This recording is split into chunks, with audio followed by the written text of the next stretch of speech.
views expressed on this program are those of the hosts, guests, and callers, and are not necessarily those of this station, its management, or other advertisers. You're listening to Transformation Talk Radio.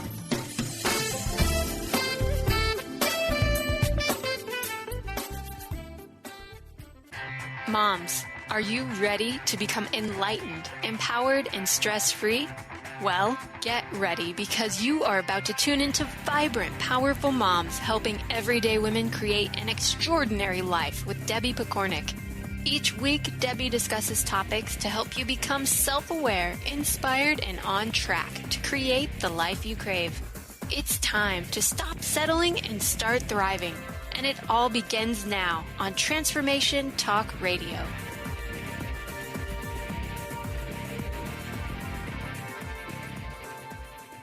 This is Debbie Pokornik, host of Vibrant, Powerful Moms, a podcast focused on helping you remember who you really are, awaken to what you already know, and trust that you are absolutely perfect for the role of being you.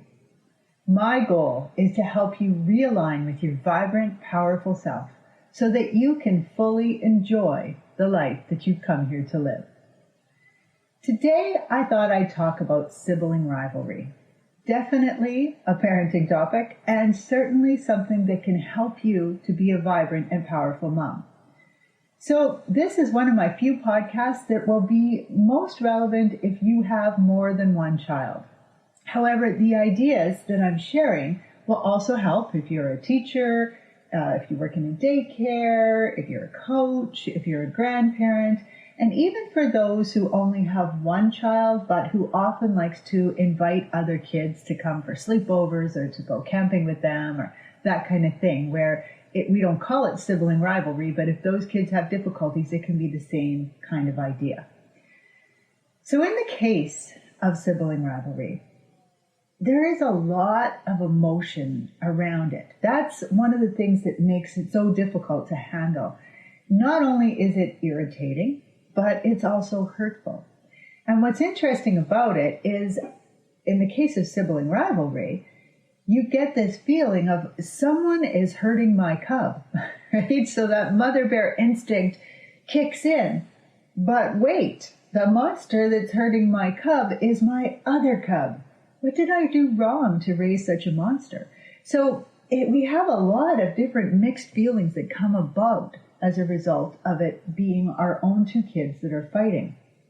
This can cause guilt, confusion, fear, and it awakens both your protective instincts and your moral alarm. So if others are watching us, it's even worse.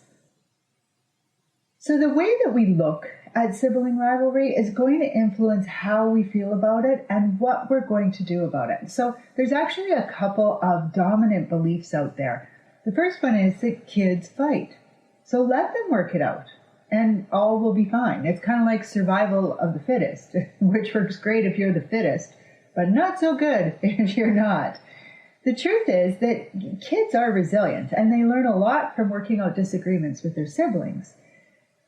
Coddling or overprotecting our kids actually sends a message that they're not capable. So that affects their resiliency, and that can be a big problem.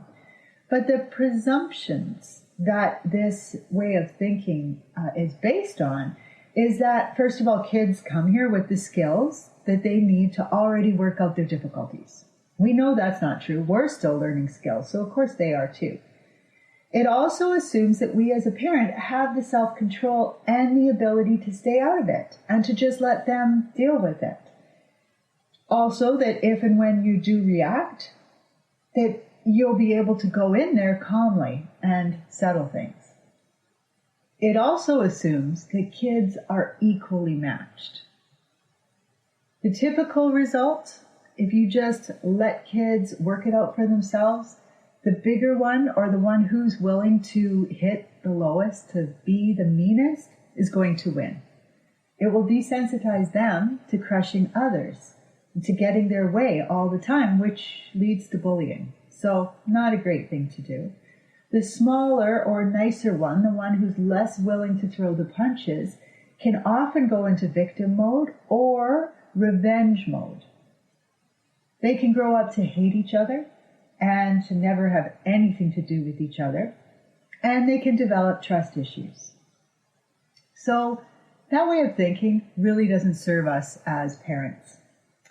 The second one is that sibling rivalry is bad and that it's our job to stop it. The exact opposite of the first one. And the problem with this way of thinking is that it assumes we have control over our kids. Like we have this button to push that makes them behave the way we want. Like, okay, that's not all right. I'm just going to push this remote and you're going to stop doing it. Yeah, that's just not our reality. Anytime we believe that we should eradicate something, like we're going to take it on, we're going to fight sibling rivalry and eliminate it, we actually give it more power. We attract more of that kind of energy into our world. So this is definitely not a helpful way for us to think. It also can make us think more in a punitive mode, like I'm going to make you listen to me, you will respect what I'm telling you. And it can even make you feel like a failure when your kids fight, because if you did your job right, then they wouldn't be doing this. None of that helps us to create the kind of family environment that we really want to be creating. And I can tell you that militant rules, where you just put your foot down and you force them to listen, that doesn't allow our kids to think and to really learn what we want them to learn. So one of my main goals here today really is to help you form a new belief around sibling rivalry, because both of these underlying assumptions and beliefs do not work. Because both of these beliefs really aren't effective and they don't help us to help our kids. So instead, I would like you to take a step back and look at sibling rivalry from the perspective that it is not bad. It's an opportunity for our kids to practice skills that they're going to need throughout their lives. They'll need our guidance to learn how to do that, and we will likely need to set limitations on what is okay around us, or okay in our house.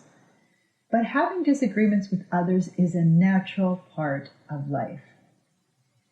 Kids fight for a variety of reasons, and how we deal with it is going to change depending on the reason. So, for example, if they're fighting to get your attention, which is the number one reason that kids will fight with each other, that sibling rivalry occurs, we need to deal with it differently than if they're fighting because they have excessive energy and they simply need an outlet for it. So becoming aware of the underlying cause of the struggle helps to guide us in how to proceed. Common reasons that kids argue is to get our attention. They feel an injustice has been done, and so they want to right that wrong. Because they spend a lot of time together, and so it makes sense that you're going to get on the nerves of the people you're around a lot. Because the family is a safe place to vent your frustrations, or you at least feel that they're going to love you no matter what. Because their social skills are still developing, they're still learning how to work things out, how to empathize more, how to get along with others. Or even because they're tired, they're hot, they're hungry, they're stressed, they're grouchy, or otherwise bothered. They can also be so full of energy that they just need a way to get that physical release. They also might feel like they're not getting their way, and they really, really want their way, at least sometimes. Now, there are a few reasons that kids will fight which tend to be a bit more serious in nature, and I just want to tell you about them because in these cases you might need to get some extra help. So it could be that they actually have a personality conflict. They do not like each other. Now, this can go way beyond personality conflict. It can have to do with karma and past lives, which means that they've chosen that sibling and set it up so that they can work through this together. So for sure, then you want to help them learn how to work it out. Some will do it because they really like that feeling of power. And so if you just allow it to run its course, they will become a bully, because that's what happens with power. Too much power and you start walking all over other people. They also can be jealous or resentful of their sibling. This can even happen because one sibling is really sick, and so they're getting all the parents' attention, and it feels like they're getting all the love, and the other one is kind of falling through the cracks. Or they might have special rules that, one has to behave in a certain way and the other one is given all kinds of freedoms. It can even be because of parent favoritism, where you like one child more than the other, typically because they're a little bit more like you, but sometimes that's actually what causes us to fight with them more. So you never know. They can also act out because they're being treated poorly elsewhere, and so they feel really powerless, maybe at school or on the bus or on their hockey team or whatever, and so they now take it out on their sibling because they are trying to get back some sense of power and control. There can be a chemical imbalance, and that can be interfering with their behavior that is okay, treating others the way they should be treated. And they could enjoy hurting others. They could have a sociopathic tendency. And then finally, they can have something that's getting in the way of them being able to empathize and to feel remorse. And this isn't necessarily a chemical imbalance. This can be something like a wiring of their brain, like autism, that sort of thing. And so in all of those cases, these are kind of like red flags. This is where you probably want to seek out more help if you suspect that this is the reason that your kids are fighting. And that help might come in the form of parenting support. It could be a social worker, it could be mental health worker, family counselor, psychologist, whatever is going to help you figure out how you can best support your kids, because in those cases, often you will have to step in. Sometimes changing how you parent by participating in a parenting program or hiring a coach or whatever can create enough of a foundation for things like jealousy, resentment, bullying tendencies, personality conflict, those kinds of things to all correct themselves, or at least to provide your kids with the skills that they need in order to tolerate one another. They might always have a little bit of a challenge in really liking each other, but they can at least tolerate each other. So understand that in some cases, you will need outside help. And that's a little bit different than what we're talking about here today. Okay? So the role of the parent in sibling rivalry. So the first thing I want you to recognize is that you need to establish clear family boundaries. It is perfectly fine for you to decide what is acceptable and not acceptable behaviors in your home. In fact, it is necessary. That is guidance. That is structure. That is important for kids. Doesn't mean they won't test the boundaries. It just means that you need them to be in place. The problem is, often we think we have clear boundaries when in fact we haven't really shared them with others. We haven't really stopped and focused on them. And so it's not easy to enforce a boundary or abide by a boundary that you don't really know about. But what I want you to get from this is that the first step to dealing with sibling rivalry is actually to become aware of what are the boundaries in your home. What are those bottom line behaviors? What's okay? What's not? Why is this important to you? How are you going to enforce it when somebody crosses that line?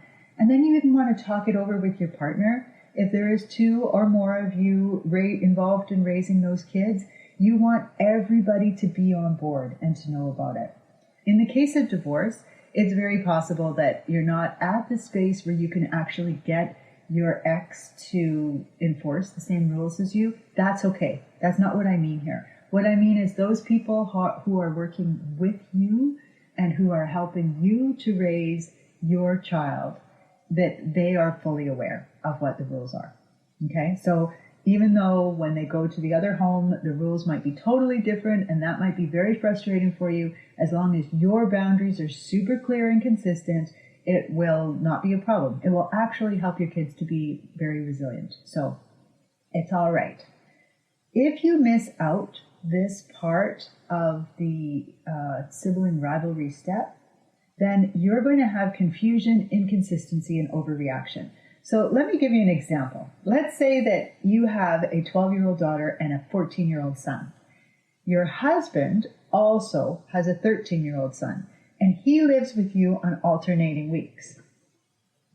Now, in your mind, there's always been this unspoken rule that says boys do not hit girls. And when it was just you and the kids, you simply did not allow hitting at all. But when your husband joined your family 5 years ago, the boys were often rougher with each other than your kids ever were. But your husband felt that this was normal for boys, and so you decided to let it ride. Now, on occasion, their roughhousing got out of hand, but overall, they seemed to enjoy it, and as long as they were in the basement and not bothering you, you didn't really mind that much. So what if one day you walk into the room right when your 14-year-old son hits your 12-year-old daughter? The chances of you really reacting in that situation are huge, because in your mind it's clear. He's bigger. He should know better. Boys do not hit girls. That's never been okay. And just because he does this with his stepbrother does not mean he can act out in this way with his sister. Now, whether or not you agree with those points is not what's going on here. I want you to recognize that the point is what you think is already a clear boundary for your kids is not clear at all. And that allows for confusion. It allows for testing of the limits, but as I already mentioned, kids will test the limits anyway just to make sure you really know your boundaries and are going to enforce them. And perhaps most importantly, it will really set you up for overreaction. Even misguided anger at your husband is very possible, because you might blame him that if he didn't let the boys do what they did, then your son wouldn't be hitting your daughter. So you want to make the rules as clear as possible. You want to share those rules. You want to talk about them. And, be prepared to explain them at the start, why it's important for you. Talk to your partner about it. Make sure that he's on board too, especially in blended family situations, but even when it's not. In my house, the rule was very clear. You hit, you sit. This applied to everyone and every love tap. It had to be clear for it to work, and it had to apply to everyone. So my husband often had to go and sit because he'd give me a little tap on the butt as I'd walk by. The kids would see it, and that was that. So the clearer you are with rules like these, the better it is for your whole family, especially when your kids are young. As they get older, you can lighten up on those rules and change them to grow with you guys and with your kids. You do not need a rule. You don't even want a rule for every possible bad behavior. Just be clear on your bottom line. So we treat each other nice. Nothing physical. You don't hit, you don't bite, you don't spit, you don't try intentionally to hurt someone. We respect each other's property. We do not destroy things that belong to each other. This creates trust issues, and it can also get people thinking revenge. So we're not going to do that here. This is a bully-free zone, would be another example. You're bigger and stronger than your little sister. If you use this to hurt her or to get her to do things she doesn't want to do, then you are bullying, and there will be consequences for bullying. So that is the first thing you want to keep in mind. You want to create and enforce very clear boundaries. The second thing when it comes to sibling rivalry is you want to teach your kids social and emotional skills.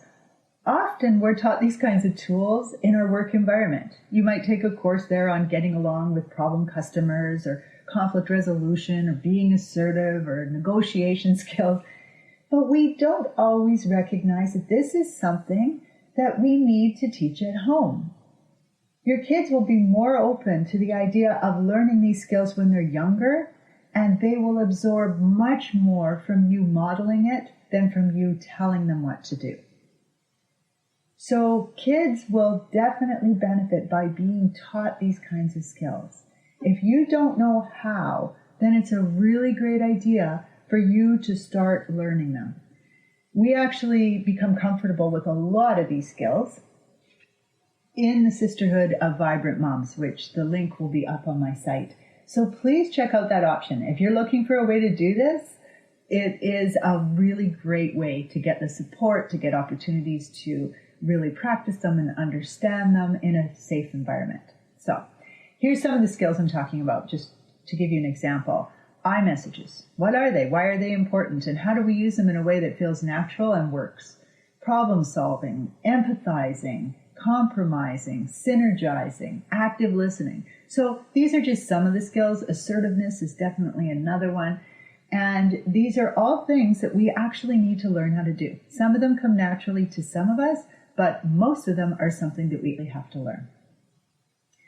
The third step is to be aware of how you might be adding to the problem. Yes, you, Mom. Unfortunately, we add to the problem often a lot. If your kids really want your attention and you react to them fighting, they score. This means that you've become a weapon they're using to get their way, to get the other one in trouble. So if this is the case, you really want to remove yourself from playing referee as much as possible while teaching your kids how to work it out themselves. So in my house, it was clear, if you want me to be the ref, I will put you both in the penalty box. So it's in your best interest to work it out. And you need to do that by following the boundaries that we have in place in our house. But do it, work it out to the best of your ability on your own. Let me know if you need help with that. Something else you need to know here is often parents are an igniter. Okay? So rather than just referee, that means that they add fuel to the situation by overreacting, stepping in when they're not needed, always siding with the one that they see as weaker, having a favorite, and so on. So once you know what role you play, you can decide whether or not what you're doing is okay with you. As long as you're oblivious to it, you're going to continue to create the very thing that you're actually trying to eliminate. The fourth step is to give them permission to disagree. Ooh, that's a tough one for a lot of parents. Anytime you give someone permission to do something, you remove the power they could get by doing it without your permission. Interesting. What this means is that by saying something like, you know what, you guys have the skills for working out disagreements with each other, and so from here on in, I'm going to let you practice them. Remember our house rules and understand that it will always be in your best interest to work things out without involving me. When you do this, you remove part of the temptation for fighting with each other. Because if they were fighting in part to feel the power, this helps to take it away.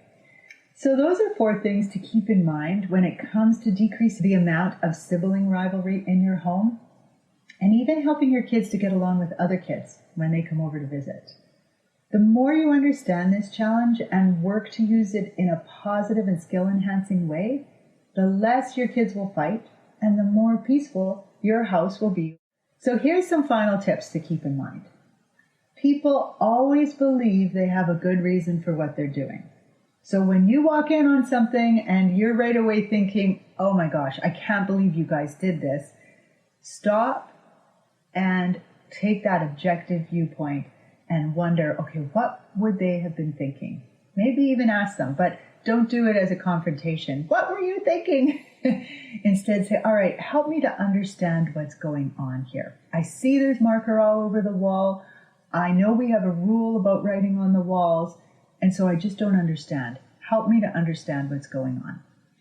The second point is that anytime you're dealing with sibling rivalry, it's always going to be in your best interest to stay calm and to deal with the problem in a matter-of-fact way. The way we behave anytime an altercation occurs between our kids is always going to influence the learning. It's also going to influence the potential outcome and even the memory of that situation. So your job is to stay calm. The referees do not get into the fights.